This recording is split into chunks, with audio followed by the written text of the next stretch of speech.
Interrompemos a transmissão para informar que a Polícia Federal está neste momento na casa do deputado federal Daniel Silveira, do PSL do Rio de Janeiro, para cumprir um mandado de prisão expedido pelo ministro do Supremo Tribunal Federal, Alexandre de Moraes.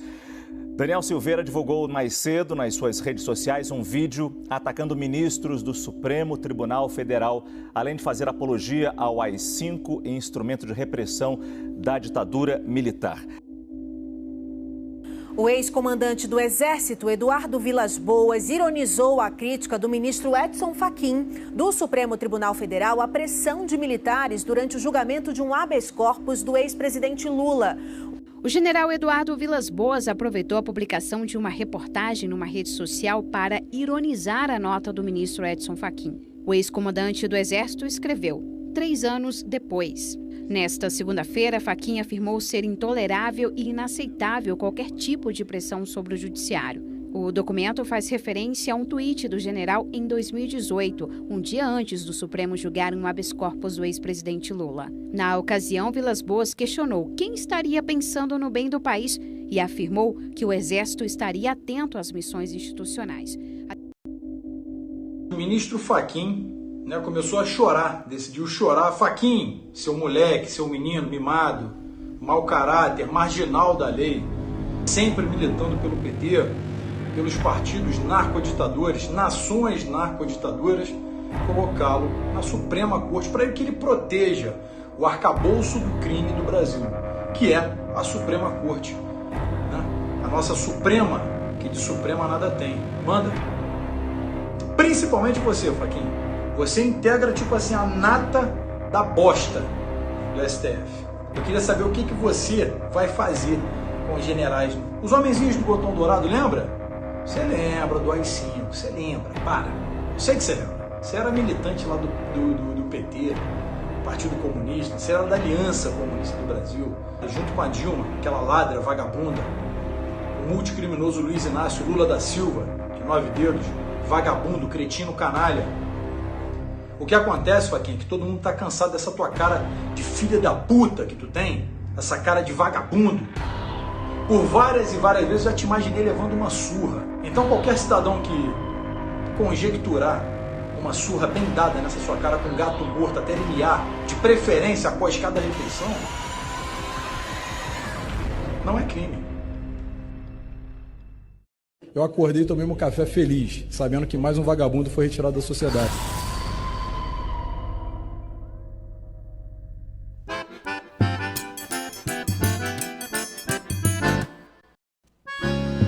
Olá companheiras, olá companheiros, saudações petistas, sejam muito bem-vindas e muito bem-vindos a mais uma edição do podcast Em Tempos de Guerra, a Esperança Vermelha.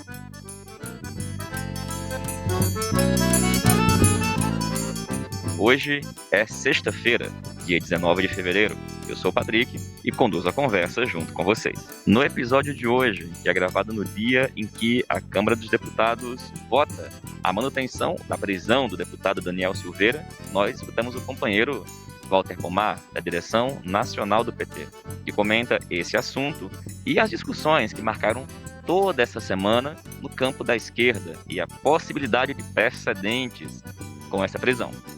Escutamos também o companheiro Jonatas Moretti, advogado, militante do PT no Distrito Federal, que também comenta a prisão do Daniel Silveira e o debate dos limites da imunidade parlamentar. Escutamos ainda a companheira Roberta Calixto, militante do PT no Rio de Janeiro, que fala pra gente sobre uma outra polêmica, essa lá do Big Brother Brasil.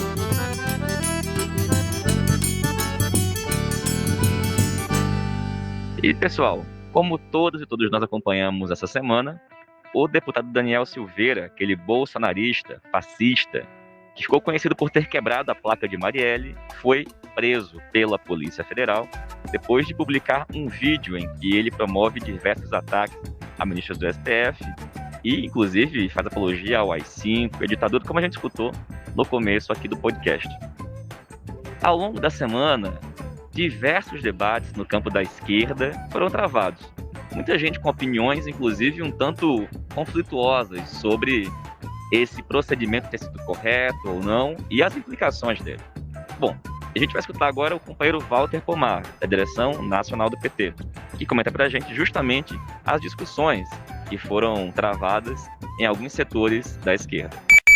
Olá, Patrick. Olá, ouvintes do podcast, comandado pelo Patrick Araújo. Pois é, Patrick, para discutir essa questão, um bom começo é assistir o vídeo em que o senhor Daniel Silveira agride política e pessoalmente vários ministros do Supremo Tribunal Federal, com destaque para o Fachin e para o Alexandre Moraes. Nesse vídeo, o Daniel Silveira faz ofensas contra a esquerda, ofende o Supremo Tribunal Federal e vários dos ministros, faz ofensas pessoais, ofensas políticas e inclui 2 acusações diretas. Uma acusação a ministro do Supremo, que, segundo ele, venderia sentenças. E outra acusação a ministro do Supremo, que, segundo ele, teria vínculos com o PCC. Algum dia a gente vai ficar sabendo se esse vídeo foi um ex-abrupto ou se fazia parte de um plano. Seja como for, o vídeo é tão violento que seria impossível aos ministros do Supremo Tribunal Federal fazer cara de paisagem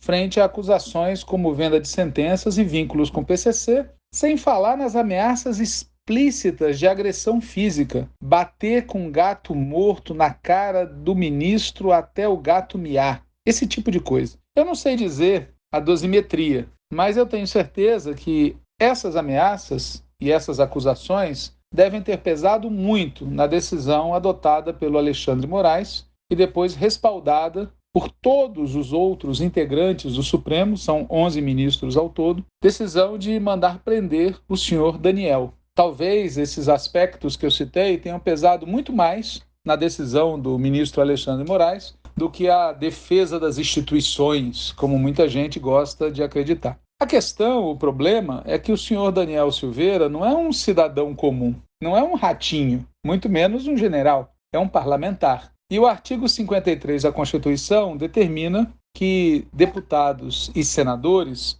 são invioláveis por quaisquer de suas opiniões, palavras e votos, e que, portanto, parlamentares não poderão ser presos salvo em flagrante de crime inafiançável. Eu sei que esse é um tema que o Jonatas Moretti vai tratar com vocês aqui do podcast, comandado pelo Patrick Araújo. Mas ele é o ponto de partida da discussão que se colocou. Porque, segundo especialistas que eu li, e o Jonatas pode ou não confirmar isso em seguida, os tais crimes inafiançáveis que justificariam uma prisão de um parlamentar incluem coisas como crimes hediondos, racismo, tortura, tráfico de drogas, terrorismo, participação de ações armadas contra a ordem constitucional e o Estado democrático e por aí vai. Eu não tenho dúvida nenhuma de que o senhor Daniel pode ser enquadrado em algum desses crimes. Agora, mesmo assim, resta a questão do flagrante. A esse respeito, embora haja opiniões diversas entre os especialistas que eu tive a oportunidade de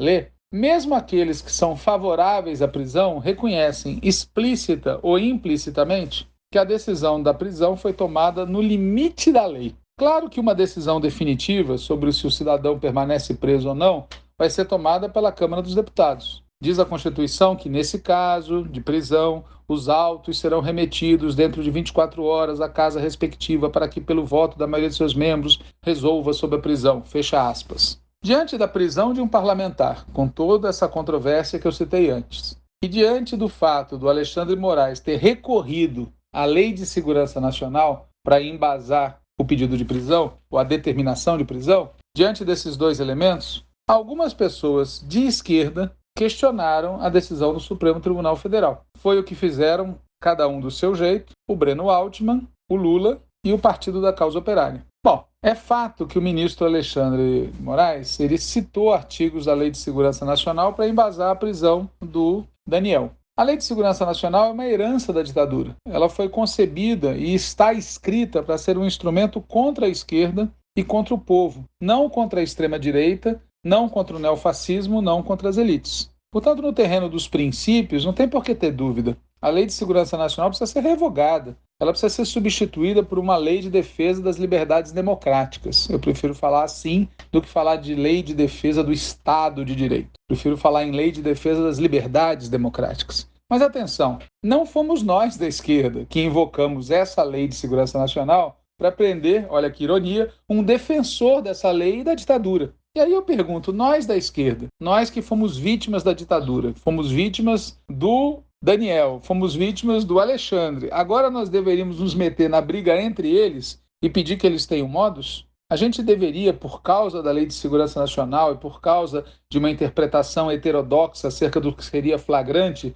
nós deveríamos ser contra a prisão de um facínora? E eu insisto, é um facínora. Vejam o vídeo. Na boa, vamos ser práticos, né? Se a prisão não tivesse ocorrido, não ia acontecer absolutamente nada. A esquerda poderia pedir a cassação do sujeito e nada iria acontecer. E se a Câmara, porventura, vier a decidir, vocês que estão ouvindo o podcast saberão disso antes de ouvir essa entrevista, né? Essa gravação. Se a Câmara, porventura, tiver decidido que o Daniel deve ser solto, ou totalmente ou parcialmente, por exemplo, vamos colocar uma tornozeleira nele, vamos colocar ele em prisão domiciliar, uma decisão dessas em favor do cidadão não vai ser uma vitória da Constituição, não vai ser uma vitória do garantismo, não vai ser uma vitória da imunidade parlamentar, vai ser uma vitória da extrema-direita. Aí vem a questão que o Patrick pediu que eu abordasse aqui no podcast. E até agora tudo isso foi preliminar. A prisão dele cria um precedente? Olha, na boa, eu acho que esse temor não procede. A elite brasileira não precisa e nunca precisou de pretexto algum, de precedente algum para vir para cima da esquerda, mesmo que ao arrepio da lei. A ideia segundo a qual, se a gente for moderado, eles também vão ser moderados. Se a gente for republicano, eles também vão ser republicanos. Essa ideia já foi desmoralizada várias vezes pela história, inclusive recentemente, nos governos Lula e Dilma. Aliás, não se trata apenas ou principalmente da esquerda. Não há e nunca houve garantismo para o povo pobre, preto e periférico do nosso país. Quantos foram e continuam sendo mortos por balas perdidas? Quantos estão cumprindo pena sem trânsito em julgado? Nesse Brasil varonil, o garantismo é no fundamental para inglês ver. Então, o argumento de que a gente não pode ser a favor da prisão do senhor Daniel, porque nós estaríamos criando pretextos que poderão ser usados contra nós, lembra os argumentos que a gente ouviu em 2019, início de 2020, da parte de alguns que diziam que a gente não podia defender o fora Bolsonaro, a gente não podia defender o impeachment do Bolsonaro, porque ao fazer isso a gente estaria se igualando aos golpistas de direita que fizeram o golpe, o impeachment fraudulento contra a Dilma. Esse caso que eu acabei de citar, que é real, teve gente que argumentou isso, ajuda a perceber que no fundo, o argumento de que apoiar a prisão do Daniel poderia ser utilizado como pretexto contra a esquerda tem como pano de fundo apresentar o bolsonarismo e a esquerda como se fossem ambos igualmente legítimos. Não são. Nazismo e comunismo não são simétricos. Fascismo e socialismo revolucionário não são simétricos. Reação e revolução não são a mesma coisa. Aliás, tanto não são que boa parte dessa gente que gosta de posar de liberal, na hora do vamos ver, ficam do lado do fascismo, como fizeram desde 2016, apoiando o golpe, apoiando a condenação e a prisão do Lula, apoiando o Bolsonaro no segundo turno das eleições, etc, etc. Portanto, no caso do Daniel, a gente não está diante de um extremismo legítimo, entre aspas. Não estamos diante da defesa de ideias em tese, que em tese podem ser consideradas legítimas. Nada disso. Por exemplo, a defesa do racismo não é legítima. E não vamos deixar de afirmar isso com medo de que a direita possa tentar criminalizar o comunismo ou criminalizar a defesa da revolução. E aí vem a questão, né? Prender o Daniel pelas afirmações que ele fez no vídeo seria, por acaso, atentar contra a liberdade de expressão? Digamos assim, frente a quem fala isso, se a gente vai relativizar os ataques que o senhor Daniel fez contra a ordem democrático-liberal burguesa, então, por essa mesma lógica, a gente devia relativizar todos os ataques, inclusive os do Bolsonaro. Claro, o Daniel Silveira é um peixe pequeno, né? Há muitos outros iguais a ele no parlamento, no governo e nas Forças Armadas, a começar pelo réu confesso Vilas Boas. Aliás, esse cidadão Vilas Boas, além de golpista, é um grande artista. Iludiu muita gente na esquerda. Mas deve ser o brilho dos botões dourados, né? Pois, dentre os que se iludiram ontem, há os que seguem iludidos hoje, acreditando que Vilas Boas agiu só e não teve o respaldo do restante da cúpula das Forças Armadas. O que me faz lembrar aquela teoria dos porões, segundo a qual a tortura não era uma política de Estado, era só feita nos porões do regime. Agora, cá entre nós, desde quando a gente é adepto da tese de que ou todos nos locupletamos ou restaure-se a moralidade? A gente só vai punir um fascista quando a gente puder punir todos? A gente só vai punir os fascistas quando for possível fazer isso com base na legislação verdadeiramente democrática que a gente algum dia vai aprovar numa Assembleia Nacional Constituinte que vai ser convocada depois que a gente vencer de forma avassaladora as próximas eleições? Tá boa. Não dá para raciocinar assim, né? E, claro, evidente, zero de confiança no Supremo. O que move a maioria dos ministros do Supremo não é a justiça, não é a democracia, não é a Constituição. Se fosse, eles teriam nos ajudado a barrar o golpe iniciado em 2016. Se fosse, eles teriam reagido à chantagem do general Vilas Boas no dia 3 de abril de 2018, e não 3 anos depois, quando um dos que fizeram genuflexão naquela época veio agora a público dizer que é intolerável a tentativa por parte dos militares de tentar pressionar a corte em 2018. Ele descobriu isso agora. 3 anos depois, tornou-se intolerável para ele. Bom, tirando o deboche, talvez inconsciente, dessa afirmação sobre ser intolerável, antes tarde do que nunca, né? Mas se agora o ministro Fachin descobriu que o Vilas Boas cometeu um crime, que tal mandar prender o criminoso? Que tal mandar prender o Vilas Boas? Ou será que o crime terá prescrito? Um último comentário que eu queria fazer, mais geral, não acerca desse episódio isolado, mas acerca do conjunto da obra, é o seguinte: desde 2016, por iniciativa da direita, e por direita eu estou me referindo ao PSDB, ao DEM, ao MDB, a um bando de gente que gosta de posar de não bolsonarista, desde 2016 o Brasil está operando no limite da lei, às vezes passando desse limite. Tanto na briga da direita contra a esquerda, quanto na briga da direita contra a direita, o judiciário passou a ser utilizado explícita e abertamente como instrumento de guerra partidária. Portanto, nesse ambiente, seguir acreditando e seguir defendendo um republicanismo, abstrato não é mais mera ingenuidade, é total imprudência. O caso é o seguinte: para a esquerda, a questão não é o precedente. Para a esquerda, a questão é prisão para o facínora. Fora Bolsonaro, Mourão, esse governo, suas políticas e todos os cúmplices. Essa é a questão que precede. O problema não é o precedente. Valeu, Walter. Obrigado, companheiro. Ainda sobre esse assunto, a gente vai escutar agora o companheiro Jonatas Moretti, que é advogado, militante do PT no Distrito Federal, porque houve uma discussão muito grande, como o Walter falou, sobre, por exemplo, os limites da imunidade parlamentar. O cara podia falar tudo o que ele queria falar, podia fazer o que ele fez, ele podia ser preso por isso. Bom, sobre esse assunto e também comentando o status da votação neste momento da noite, a gente escuta agora o companheiro Moretti. Olá, camarada Patrick. Olá, demais ouvintes do podcast Em Tempos de Guerra, a Esperança é Vermelha. Como já é de conhecimento de todos e já foi comentado pelo Walter Pomar, nesta terça-feira, dia 16 de fevereiro, o deputado bolsonarista Daniel Silveira foi preso em flagrante em virtude de um vídeo de quase 19 minutos em que o parlamentar, de forma absolutamente criminosa, ataca as instituições democráticas, ministro do STF e a esquerda política. Para quem não lembra, Daniel Silveira é um dos 3 cidadãos que, em um comício em 2018, quebraram a placa em homenagem a Marielle Franco. Um outro deste trio é o senhor Witzel, que está afastado do cargo de governador do Rio e já foi denunciado pelo STJ por vários crimes contra o erário. Antes de adentrar ao fato que ensejou a prisão, gostaria de rememorar alguns fatos para contextualizar os ouvintes do podcast e, de certa forma, demonstrar a tibieza de nossas instituições e a parcela de responsabilidade do próprio STF quanto à conjuntura autoritária que estamos enfrentando. Em abril de 2018, ali na véspera do julgamento do habeas corpus do presidente Lula, o então comandante do Exército, general Vilas Boas, publicou um tweet de ameaça aberta ao STF caso a decisão fosse favorável ao Lula. No dia seguinte, como também sabemos, Lula perdeu o HC e, na ocasião do julgamento, apenas o ministro Celso de Mello fez crítica à ameaça do general. Agora, 3 anos depois, quando Vilas Boas lança um livro dizendo que essa ameaça foi discutida com o alto comando do Exército, o ministro Fachin, relator do processo do Lula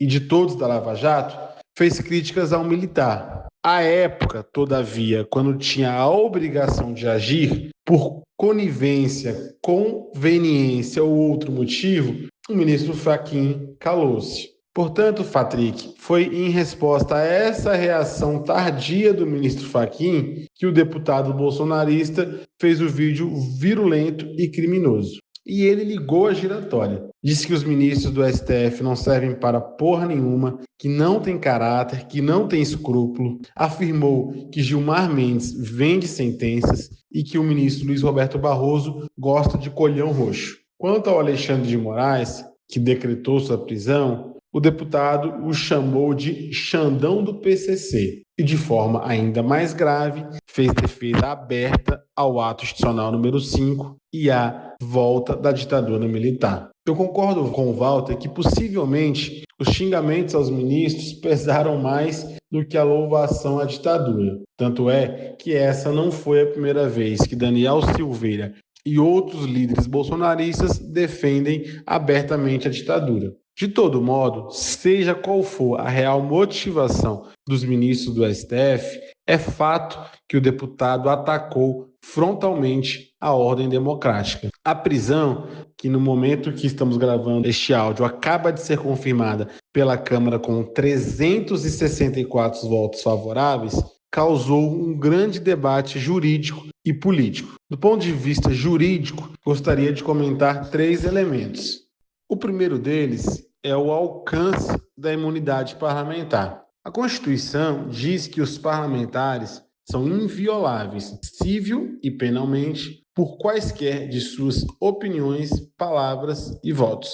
Apesar de alguns juristas defenderem que essa imunidade ela é absoluta, atualmente o STF a mitiga, entendendo que ela coberta apenas as opiniões e discursos de parlamentares quando inerentes ao ofício de parlamentar. Claro que quando você sai da teoria e entra na prática, essa limitação não é tão clara, pois tem sempre zonas de intersecção. Eu prefiro tratar o assunto sob outra perspectiva. Historicamente, a finalidade da imunidade parlamentar é o fortalecimento democrático, proteger os deputados e senadores de serem presos no confronto cotidiano da política, no momento em que, de forma clara, dura e feroz, ataca seus opositores. E ela se justifica e se justificou por várias situações na história. Justamente por este objetivo que a imunidade parlamentar, instrumento democrático,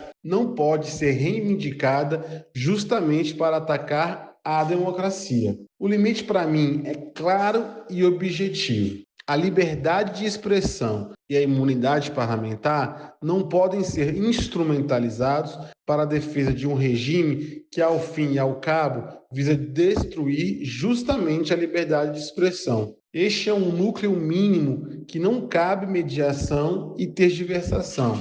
Pois bem, um segundo elemento que merece reflexão é a fundamentação da prisão ser feita utilizando-se de dispositivos do entulho autoritário da Lei de Segurança Nacional. É fato que essa lei foi criada na ditadura justamente para ser mantido o Estado autoritário. E é fato também que mesmo 30 anos após a redemocratização, ainda não temos uma lei de defesa do Estado democrático de direito, ou como sugerido pelo Walter, uma lei de defesa das liberdades democráticas.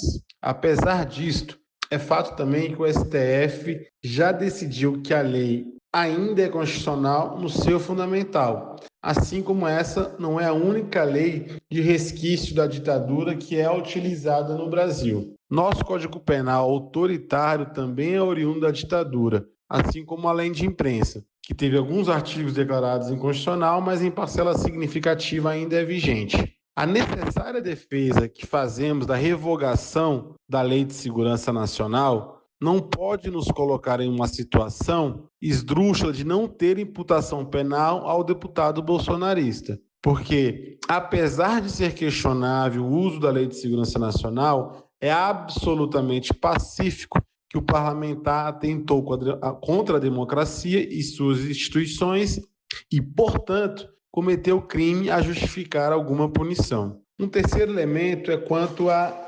existência do flagrante. Este, de fato, o STF esticou demais a interpretação e merece ponderações. Para muitos parece questionável a prisão ser em flagrante, mas precisar de um mandato para ser cumprido. De todo modo, como houve audiência de custódia, atualmente a prisão em flagrante já foi convertida por decisão judicial em prisão preventiva. Por fim, queria, como várias vezes já fiz neste espaço, comentar sobre a fragilidade de nossas instituições. Basta qualquer um olhar as redes sociais deste deputado para comprovar que o vídeo desta semana definitivamente não foi um ato isolado. E mais, este deputado também não está isolado. Vários parlamentares bolsonaristas, oficiais do Exército de alta patente e o próprio ilegítimo presidente da República cotidianamente atentam contra a democracia.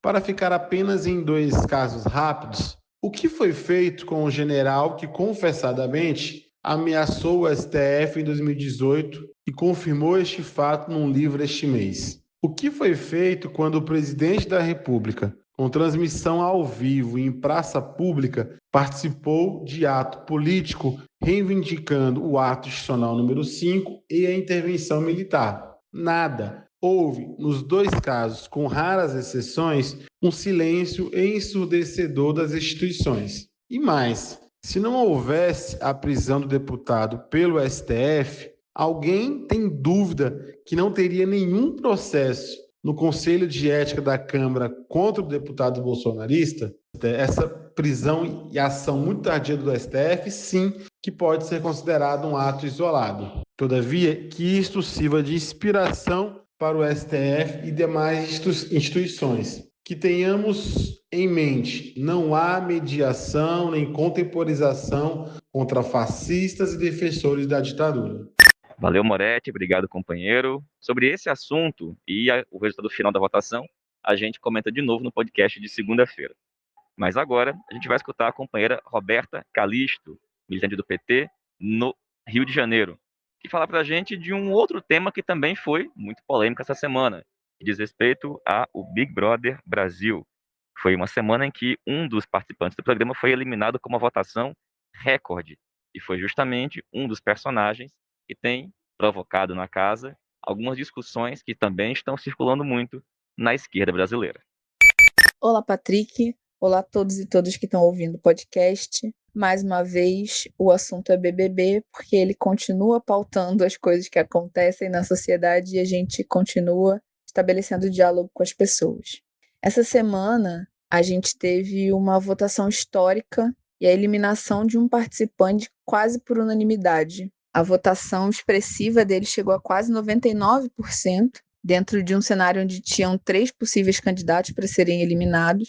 E o Nego Di é um comediante negro do Rio Grande do Sul, que antes de entrar na casa já tinha tido várias posturas racistas, machistas e, não surpreendentemente, era um apoiador de Jair Messias Bolsonaro. Dentro da casa, ele mostrou uma outra postura. O BBB passado tinha sido vencido em cima de pautas de defesa das mulheres, de defesa do racismo. A gente já conversou sobre isso da última vez que eu estive aqui no podcast. E justamente por causa disso, ele fez uma leve preparação e tentou se colocar dentro da casa como uma pessoa que dá suporte às causas raciais, como uma pessoa que defende as mulheres. Mas dentro da minha perspectiva e dentro das nossas práticas, a gente sabe que a diferença entre o discurso e a prática, né, como as práticas vão revelando, na verdade, e o próprio discurso vai revelando como que você é, como que são as suas posturas. E eu queria falar um pouco sobre isso. Eu queria falar um pouco sobre como ele, ao mesmo tempo que estava dentro da casa e que participou de um grupo que ficou conhecido como o Gabinete do Ódio, ele participa desse grupo, ele se une a essas pessoas e, no final das contas, no momento que ele sai com uma rejeição expressiva, ele coloca a culpa nas mulheres. Ele diz que foi manipulado por elas, por essas mulheres negras. Então eu acho que é importante a gente pensar nesse momento e dialogar com as pessoas sobre instrumentalização das pautas, tanto da pauta do feminismo quanto da pauta do movimento negro, e como o essencialismo, como a impressão que a gente tem de que só porque a pessoa é negra, ela obrigatoriamente vai estar na militância, ou ela obrigatoriamente vai ter uma postura antirracista, ou só porque uma mulher é mulher, ela vai ter uma postura antimachista e antipatriarcal. Isso não necessariamente é verdade, isso é uma construção e isso precisa ser desconstruído, né? O racismo e o machismo estrutural estão aí para que a gente cotidianamente vá desconstruindo-os. Para além disso, apesar de todos os erros, apesar do gabinete do ódio, apesar de todas as construções, outro ponto importante que a gente precisa abordar é a política de cancelamento. Nos últimos tempos, não só no Big Brother, mas na sociedade em geral, há uma forte cultura desse cancelamento, né? Uma perspectiva muito de clientela, de que as pessoas podem simplesmente te cancelar, acabar com você a partir do momento que não te ouvem, que não te veem, que você não passa mais pela vida delas, né? E você se torna uma pessoa inexistente. Eu acho que é preciso a gente refletir e dialogar com as pessoas, apesar da figura do Nego Di, sobre como essa política do cancelamento é prejudicial a partir do momento que ela anula a possibilidade do debate crítico. Ela anula a possibilidade da gente trazer as pessoas para o diálogo, de apontar e de refletir sobre erros. Então, é muito importante que a gente comece a pensar e comece a estabelecer limites para a política do cancelamento. Acho que vale a pena a gente conversar com as pessoas sobre o que é e como lidar com essa política do cancelamento. E, por fim, ressaltar uma coisa que acho que é sempre válida, é que nenhuma falha de caráter, nenhum mau-caratismo, nenhum erro ético está associado às questões raciais. Não é porque uma pessoa é preta que ela é bandido, não é porque uma pessoa é preta que ela é mau caráter, não é porque uma pessoa é preta que ela tem qualquer característica física que lhe atribua esse defeito ou essa falha. E por que eu digo isso? Porque um dos efeitos que tem corrido bastante a partir desse gabinete do ódio negro que se estabeleceu no BBB são os constantes ataques racistas a esse grupo. E nada justifica que você use os seus preconceitos e todo o racismo que você tem para atacar pessoas que você não gosta, pessoas negras que você não gosta, por qualquer razão que seja. Então, é isso, amiguinhos. Vamos dialogar com a sociedade, vamos colocar as nossas pautas na rua, vamos colocar a nossa forma de disputar e de ver a política e a construção do cenário na rua. Beijos e até a próxima. Valeu, Roberta. Obrigado, companheira. Pessoal, essa foi mais uma edição do podcast Em Tempos de Guerra, a Esperança Vermelha. Como vocês sabem, disponível todas as segundas e sextas-feiras no Spotify, Rádio Público, Google e também por meio de áudio de WhatsApp. Nos ajude a compartilhar e divulgar. Saudações petistas e até mais.